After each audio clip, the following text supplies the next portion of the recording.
Hey everyone, it's Josh from Charlie and Josh, and it's like I always say, if God gives you lemons, do as the Romans do.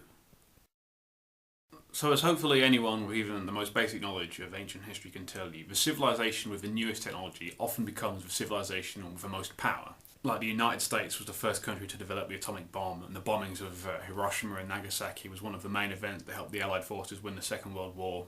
And now we live in a state of mutually assured destruction, and America is the only superpower in the world currently. And if you look back over a few hundred years, the most powerful empire in the world was the British Empire because they developed the strongest, the fastest, the largest, the most powerful ships. And they were able to try and load like an entire army onto a new continent and colonise it. And so they became the largest empire. And if you look back over a few thousand years, the largest and most powerful empire in the world was the Roman Empire because they developed roads. And I guess my question is, how? How would the roads help Romans? They wouldn't, surely, because you've got to build the roads first. And if Monty Python's Life of Brian taught me anything, it's that the Romans actually invented the roads. So it's not that the roads were already there for them to use.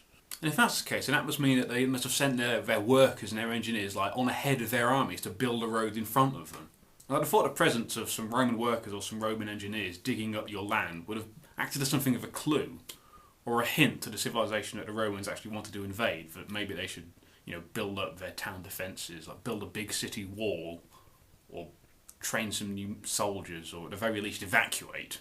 How monumentally stupid must our Celtic ancestors have been if they didn't take how there were some new roads in their village as a sign that maybe the Romans were going to invade. I mean, Rome itself wasn't built in a day, so I can only assume that the roads took quite a while. And in our town, it can take a few weeks for the council to lay down a new road. And we've got a couple of thousand years worth of enlightenment over the Romans, so it must have taken them months just to build a new road. I mean, I can almost picture the scene now.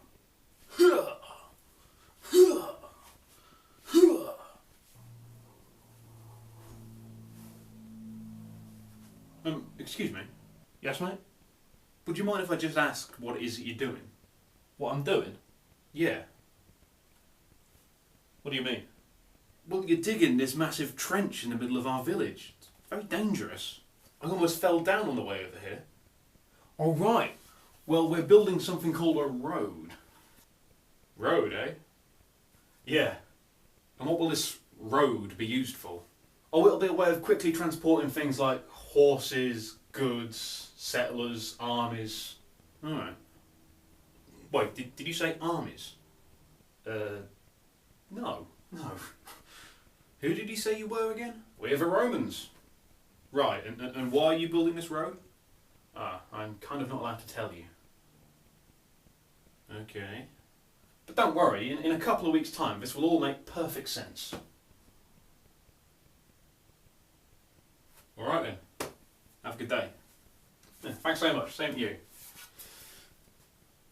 Bloody roadworks. If the Celts really were that stupid, maybe it's for the best that the Romans invaded. Sort them out a bit. The Romans probably didn't even need their roads at all. I mean, they could have just walked into the Celtic village, killed the town chief and said, right, we're in charge now. And the Celts would have gone, fair enough.